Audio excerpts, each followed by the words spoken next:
Our first guest tonight here to discuss the president's focus on economic opportunity for all American workers and businesses. Joining us tonight, Congressman Keith Rothfus of Pennsylvania. He serves on the House Judiciary Committee, the House Committee on Financial Services. Congressman, great to have you with us. Let's start with this very boring subject of trade, tariffs, and balanced international trading systems. Your thoughts? Is the president exactly right or not?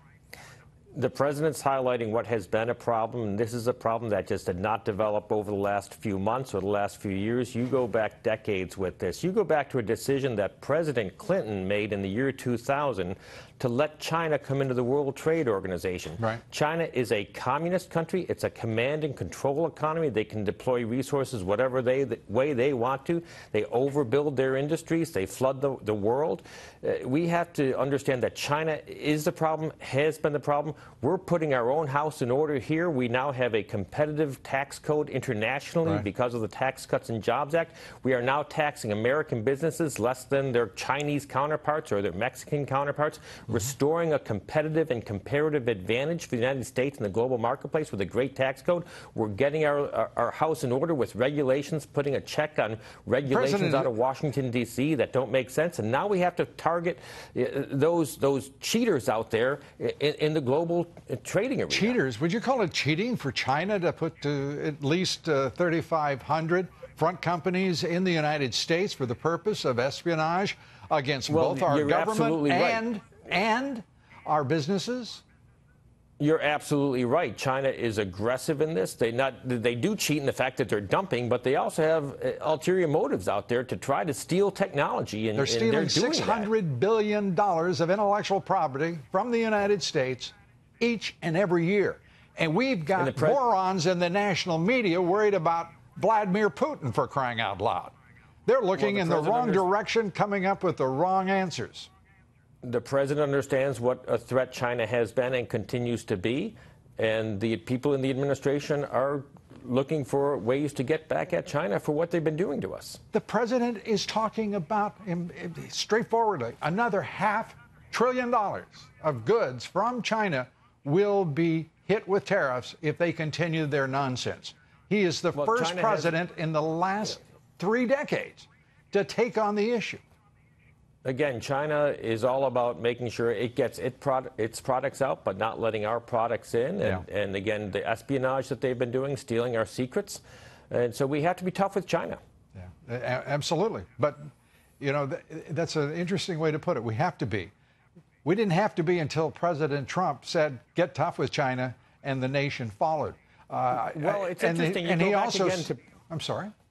No, go back again to the decision that President Clinton made in the year 2000 to let them into the World Trade Organization. What was happening before that? You remember all the scandals that we had in the mid-1990s with the fundraising, the Buddhist temple fundraiser, and what was going on with Riyadi, all these figures that popped up in the mid-1990s.